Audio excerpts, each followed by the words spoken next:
तो कल जो महत्वपूर्ण प्रश्न कराए थे उनका रिवीजन करेंगे, उसके बाद नए महत्वपूर्ण प्रश्नों पर चर्चा करेंगे। ठीक है, तो पहला प्रश्न कल हमने क्या बताया था? हमने यह बताया था कि गणतंत्र दिवस 2023 की जो झांकी घोषित हुई थी वो कौन सी थी, और हमने बताया था कि आरोहणी पहल प्रशिक्षण कार्यक्रम की शुरुआत क्यों की गई, फिर एक जिला एक उत्पाद और एक खेल के बारे में बताया था। तो पहले रिवीजन करते हैं। तो है गणतंत्र दिवस 2023 में उत्तर प्रदेश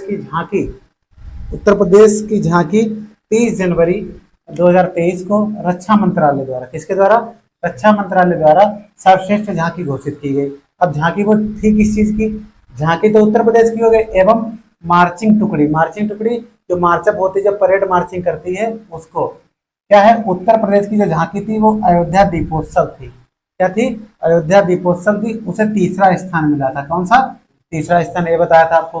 फिर 2022 में एक जिला, ये तो 2023 की हो गई, और 2022 में एक जिला एक उत्पाद और काशी विश्वनाथ धाम, इसकी झांकी थी, उसे पहला स्थान मिला था। कब? 2022 में। अब हमने बताया 2024 की उड़ीसा की एक झांकी थी, उसको क्या मिला था?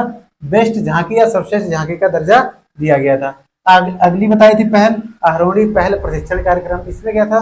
जो कस्तूरबा गांधी विद्यालय थे, बालिका विद्यालय, उनमें जो बालिकाएं पढ़ती हैं उनको उनकी सुरक्षा के लिए कुछ सिखाया जाना शिक्षकों द्वारा कि कैसे वो अपनी सुरक्षा करें। जैसे लिखा है, आरोहणी पहल प्रशिक्षण कार्यक्रम जनवरी 2023 में उत्तर प्रदेश सरकार द्वारा राज्य के 746 कस्तूरबा गांधी बालिका विद्यालयों में शुरू किया गया।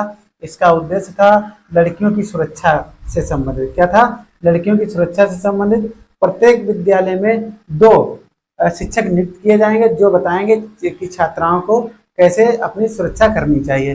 अगला बताया था छठा उत्तर प्रदेश दिवस समारोह कब मनाया गया? 24 जनवरी 2023 को। 24 जनवरी 2023 को छठा उत्तर प्रदेश दिवस समारोह मनाया गया। इसकी शुरुआत कब हुई थी? 2018 में। शुरुआत होने का कारण था 24 जनवरी 1950 को संयुक्त प्रांत से इसका नाम बदलकर उत्तर प्रदेश रखा गया था। कब? 24 जनवरी 1950 को। इसीलिए 24 जनवरी को उत्तर प्रदेश दिवस समारोह मनाया जाता है। ठीक, अब की छठे नंबर का मनाया गया कि कौन कौन इसमें शामिल था? उत्तर प्रदेश की गवर्नर आनंदीबेन पटेल जी और सीएम योगी जी। इसके उत्तर प्रदेश के 74वें स्थापना दिवस पर समारोह की लखनऊ में शुरुआत हुई थी। कहाँ हुई थी? लखनऊ में। इसकी थीम थी निवेश और रोजगार। क्या थीम थी? निवेश और रोजगार। अब इसमें क्या था? अगला महत्वपूर्ण प्रश्न था एक जिला एक खेल। एक जिला एक उत्पाद अलग योजना है, एक जिला एक खेल अलग है। इसकी शुरुआत दिसंबर 2022 से हुई। यह 10 जिलों के खेलों में बदलाव किया गया। 10 जिलों के खेलों में बदलाव किया गया। जैसे मथुरा में पहले जूडो था, जूडो के स्थान पर अब कुश्ती कर दिया गया। तो मथुरा में जूडो के स्थान पर कुश्ती, बलिया, अंबेडकर नगर, कानपुर देहात, फतेहपुर, यहाँ पर बैडमिंटन की जगह पर एथलेटिक्स हो गया। क्या हो गया? एथलेटिक्स हो गया। श्रावस्ती में बैडमिंटन के स्थान पर कबड्डी, श्रावस्ती में कबड्डी, झांसी, गोंडा और खीरी बैडमिंटन के स्थान पर हॉकी हो गया। बैडमिंटन के स्थान पर हॉकी हो गया झांसी, गोंडा, खीरी में। फिर बहराइच में बैडमिंटन के स्थान पर फुटबॉल हो गया। बहराइच में बैडमिंटन के स्थान पर फुटबॉल हो गया। फिर खेलों से संबंधित ऐसे जिले जो पर्सनल उसी खेल से संबंधित है, जैसे लॉन टेनिस की बात करें तो प्रयागराज, लॉन टेनिस की बात करें तो प्रयागराज। कबड्डी से याद रखना का से कबड्डी, का से कन्नौज। फिर अगला है शूटिंग, शूटिंग में बिंदी आ रही, बांदा में बिल्डिंग आ रही। ठीक, और तैराकी कहाँ? पीलीभीत, पीलीभीत में ता आ रहा, तैराकी में भी ता आ रहा। याद करने की ट्रिक है। फुटबॉल कहाँ है? फुटबॉल हाथ से खेला जाता है, और फुटबॉल किससे? पैर से खेला जाता है, लेकिन आपको उसका अपोजिट याद रखना, हाथरस। ठीक, फिर तीरंदाजी में सोनभद्र और ललितपुर, तीरंदाजी में सोनभद्र और ललितपुर।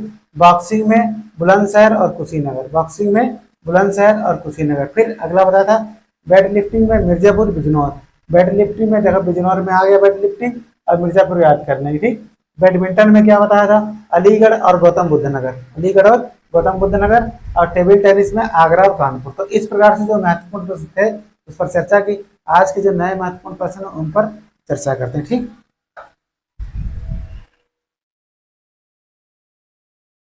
तो आज का जो हमारा टॉपिक रहेगा वो रहेगा चर्चित व्यक्ति।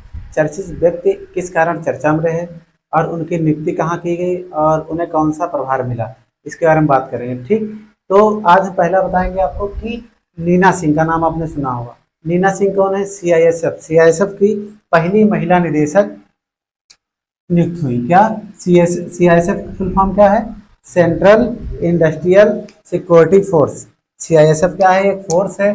तो इसकी पहली महिला महानिदेशक मतलब डीजीपी, ठीक।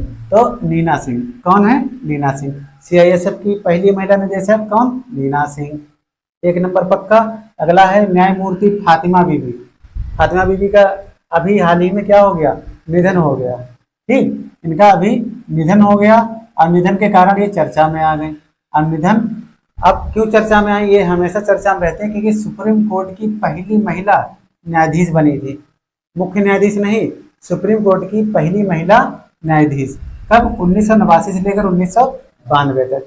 अब अगर बात करते हैं कि ये हाई कोर्ट की पहली महिला मुख्य न्यायाधीश भी बनी है। सुप्रीम कोर्ट में महिला न्यायाधीश बनी है, ठीक, लेकिन हाई कोर्ट में मुख्य न्यायाधीश भी बनी है। अब वो कौन सा हाई कोर्ट था? वो आपको होमवर्क करना है कि किस हाई कोर्ट में इन्हें मुख्य न्यायाधीश बनाया गया था, ठीक। केरल या हिमाचल प्रदेश, दो ऑप्शन भी दे रहे हैं, ठीक। फिर अगला आता है कि हाल ही में सुप्रीम कोर्ट या सर्वोच्च न्यायालय में 3 नए न्यायाधीशों की नियुक्ति हुई है। कितने? 3 नए न्यायाधीश। इसमें वर्तमान में कितने पता है? 33 प्लस 1, एक है मुख्य न्यायाधीश और 33 क्या है? न्यायाधीश। तो वर्तमान में फुल इसका कोरम है। गढ़पूर्ति जो इनकी जितनी होनी चाहिए वो शुरुआत में 7 हुए थे, फिर ऐसे से समय समय पर बढ़ते रहे। तो वर्तमान में कितने हैं? 33 प्लस 1, 34 कुल न्यायाधीश हैं। अब यहाँ पर अभी 3 जो न्यायाधीशों की नियुक्ति हुई उनमें न्यायमूर्ति पहले हैं सतीश चंद्र शर्मा, याद रखना, सतीश चंद्र शर्मा। दूसरे हैं अगस्टीन जॉर्ज मसीह। कौन है? अगस्टीन जॉर्ज मसीह। तीसरा है संदीप मेहता। तीसरा कौन है? संदीप मेहता। तो सतीश चंद्र शर्मा, अगस्टीन जॉर्ज मसीह और संदीप मेहता, तीनों का नाम याद रखना, ऑप्शन में आपसे पूछेगा, ठीक। अगली बात है कि हीरालाल सांवरिया, इनकी भी नियुक्ति हुई है। हीरालाल सांवरिया हैं नए मुख्य सूचना आयुक्त बने हैं। कौन बने हैं? नए मुख्य सूचना आयुक्त बने हैं। इस पद पर यह एसटी मतलब अनुसूचित जनजाति, शेड्यूल्ड ट्राइब्स के पहले व्यक्ति हैं। ये इसलिए महत्वपूर्ण प्रश्न हो गया। तो हीरालाल सांवरिया एसटी के पहले व्यक्ति हैं जिन्हें नए मुख्य सूचना आयुक्त नियुक्त किया गया है। अब बात करते हैं डॉक्टर एम एस स्वामीनाथन की। डॉक्टर एम एस स्वामीनाथन का अभी हाल ही में निधन हो गया, इसीलिए ये चर्चा में आ गए। इन्हें हरित क्रांति का जनक कहा जाता है। भारत में अगर विश्व की बात कर रहे हैं तो हाँ, कौन? वर्गीज कुरियन तो श्वेत क्रांति के थे, वर्गीज कुरियन श्वेत क्रांति के थे। और ये डॉक्टर एम एस स्वामीनाथन एक इंडिया में थे हरित क्रांति के। अगर विश्व की बात करेंगे तो नॉर्मन ई बोरलॉग हैं, नॉर्मन ई बोरलॉग। तो स्वामीनाथन जी अभी 28 सितंबर 2023 को इनका निधन हो गया। अब भारत रत्न भी इन्हें देने घोषणा की गई 2023 का 2024 में घोषणा की। कितने लोगों को भारत रत्न दिया जाएगा? 5 लोगों का। तो उनमें से एम एस स्वामीनाथन भी हैं, पीवी नरसिम्हा राव भी हैं और लालकृष्ण आडवाणी हैं, विंध्येश्वरी पाठक हैं और एक का नाम बताइएगा आप, ठीक। फिर इसका क्या है कि रेमन मैग्सेसे अवार्ड इन्हें 1971 में मिला था। कब मिला था? 1971 में। भारत रत्न इन्हें कब मिला? 2024 में मिलेगा। फिर प्रथम विश्व खाद्य पुरस्कार भी इन्हें मिला था। प्रथम विश्व खाद्य पुरस्कार भी इन्हें मिला था 1987 में। 1987 में। अब अगला बहुत ही महत्वपूर्ण प्रश्न है जया वर्मा सिन्हा। जया वर्मा सिन्हा, जया वर्मा सिन्हा जो है ये रेलवे बोर्ड की अध्यक्ष और पहली सीईओ बनी है। रेलवे बोर्ड की पहली अध्यक्ष महिला और सीईओ बनी है, याद रखना। कौन? जया वर्मा सिन्हा। इससे पहले कौन थे रेलवे बोर्ड के अध्यक्ष? बताओ। इससे पहले पुराना वाला होमवर्क है। इससे पहले यादव उनके नाम में लास्ट में था, ठीक। तो ये याद, इनका पुराना भी याद रख लेना, ठीक। वर्तमान में कौन है? जया वर्मा सिन्हा, रेलवे बोर्ड की अध्यक्ष। अब आते हैं प्रीति अगलायन की बात करते हैं, ठीक। इन्होंने क्या किया? आईआईटी मद्रास के पहले कैंपस स्थापित किया गया। आईआईटी मद्रास का पहला कैंपस कहाँ स्थापित किया गया? जंजीबार। जंजीबार में एक इसका कैंपस बनाया है। किसका? आईआईटी मद्रास का। जंजीबार। जंजीबार कहाँ पड़ता है? तंजानिया में। तंजानिया की राजधानी क्या है? डोडोमा, याद रखना। तंजानिया की राजधानी डोडोमा। तो इसकी महानिदेशक, इसकी निदेशक नियुक्त किया गया। इसको प्रीति अगलायन को आईआईटी मद्रास का जो पहला कैंपस जंजीबार में खोला गया जो तंजानिया में पड़ता है, उसकी पहली निदेशक महिला नियुक्त हुई हैं प्रीति अगला है, याद रखिए। ठीक, अब अगला महत्वपूर्ण प्रश्न है अजय सिंह। अजय सिंह बहुत इंपॉर्टेंट है। एसोचैम इंडिया के नए अध्यक्ष बने हैं। अब एसोचैम एक संगठन है। अब एसोचैम की फुल फॉर्म बहुत बार पूछी जा चुकी है, तो एसोचैम के अगर अध्यक्ष पूछेंगे तो अजय सिंह। कौन? अजय सिंह। अब इसकी फुल फॉर्म है the associated chambers of commerce, the associated chambers of commerce and industry of India. Full form याद रख लेना, बहुत बार पूछा जा चुका। ठीक, एसोचैम हो गया आपका, और आपका जो आईएफएससी कोड होता है इसका पूछा गया, आईएफएससी कोड का पूछा गया था अभी। ठीक, एसोचैम हो गया। एटीएम का आप नहीं पूछते हैं। ठीक, आप उसका भी पूछते हैं, पेन कार्ड का। ठीक, इसकी पूछते हैं। और एक उसमें बताया था जो ऑर्बिट मिशन का, एक ये वाली फुल फॉर्म पूछी गई थी, MOM, मार्स ऑर्बिट मिशन, याद रखना। इसकी फुल फॉर्म चेक कर लेना। ठीक, अब अगला प्रश्न है BVR सुब्रमण्यम। इनका नाम सुना है? ये क्या है? नीति आयोग के CEO बनाए गए। कौन बनाए गए? नीति आयोग। नीति आयोग क्या है? इससे पहले इसका नाम योजना आयोग था। कब था? योजना आयोग था। 1 जनवरी 2015 को इसका नाम योजना आयोग से नीति आयोग कर दिया गया। नीति आयोग की फुल फॉर्म क्या है?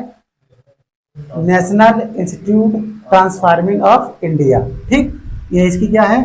फुल फॉर्म है, याद रखना, यही पूछ सकते हैं। अब इसका जो कार्यकाल होता है वो 2 साल का होता है। इसका जो सदस्य CEO बनता है उसका कार्यकाल कितने साल का? 2 साल का। अब किसका स्थान इन्होंने लिया? इनका जरूर याद रखना, परमेश्वर अय्यर का स्थान लिया। किसका? परमेश्वर अय्यर की जगह कौन आए हैं? BVR सुब्रमण्यम। ठीक, और ये तो इसके कौन हो गए? BVR सुब्रमण्यम नीति आयोग के CEO हो गए। अब इसके अध्यक्ष कौन होता है नीति आयोग का? प्रधानमंत्री। इसका अध्यक्ष कौन होता है? PM होते हैं। तो भैया अध्यक्ष तो हो गए PM, इसमें वर्तमान में उपाध्यक्ष भी हैं। वर्तमान में उपाध्यक्ष कौन है? सुमन बेरी। ठीक, योजना आयोग के वर्तमान में अध्यक्ष PM नरेंद्र मोदी जी, और इसके CEO कौन है आपके? BVR सुब्रमण्यम। इसका स्थान लिया परमेश्वर अय्यर जी का लिया, और इसका जो CEO होता है उसका कार्यकाल 2 वर्ष होता है। वर्तमान में इसके उपाध्यक्ष कौन है? सुमन बेरी है। क्लियर।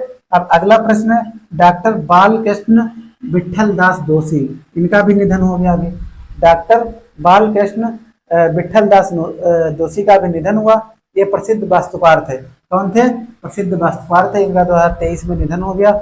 इन्हें 2018 का प्रतिष्ठित प्रित्जर आर्किटेक्चर पुरस्कार दिया गया था। कब दिया गया था? 2018 का। पहले भारतीय बने थे। कौन? इसलिए इंपॉर्टेंट है, पहले भारतीय थे प्रित्जर आर्किटेक्चर पुरस्कार प्राप्त करने वाले। ठीक है, अब पहला प्रश्न बताया, नीना सिंह CISF की पहली निदेशक बनी है। नंबर 1। न्यायमूर्ति फातिमा बीवी, ये आपकी सुप्रीम कोर्ट की पहली महिला न्यायाधीश थी। और हाई कोर्ट कौन सा है उसका नाम आपको बताना है कि किस हाई कोर्ट में इन्हें मुख्य न्यायाधीश बनाया गया था। ये आपको होमवर्क दिया।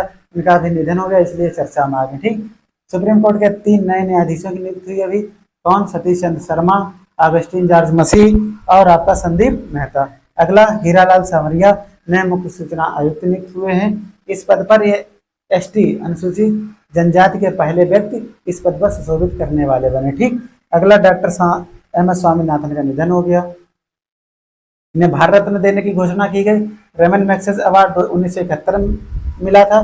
प्रथम विश्व खाद्य पुरस्कार 1987 मिला गया। जया वर्मा सिन्हा रेलवे बोर्ड के अध्यक्ष हैं। ठीक, द्वितीय एक लाइन बता दिया। IIT मद्रास का कैंपस जो है कहाँ खोला गया? जंजीबार। जंजीबार तंजानिया में पड़ता है। इनकी निदेशक नियुक्त हुई, पहली निदेशक महिला नियुक्त हुई। ठीक, इसलिए इंपॉर्टेंट। अजय सिंह बताए एसोचैम के अध्यक्ष हैं। ठीक, associated chamber of commerce and industry of India इसकी एसोचैम की फुल फॉर्म है। डॉक्टर BVR सुब्रमण्यम नीति आयोग के CEO बने हैं। वर्तमान में इन्होंने परमेश्वर अय्यर का स्थान लिया है। वर्तमान में उपाध्यक्ष सुमन बेरी, और इसके अध्यक्ष हमेशा प्रधानमंत्री रहते हैं। ठीक, तो इस प्रकार से जो नए महत्वपूर्ण थे चर्चित व्यक्तियों से संबंधित उन पर चर्चा की। हम मिलते हैं आपको अगले वीडियो में। जब तक के लिए जय हिंद, जय भारत।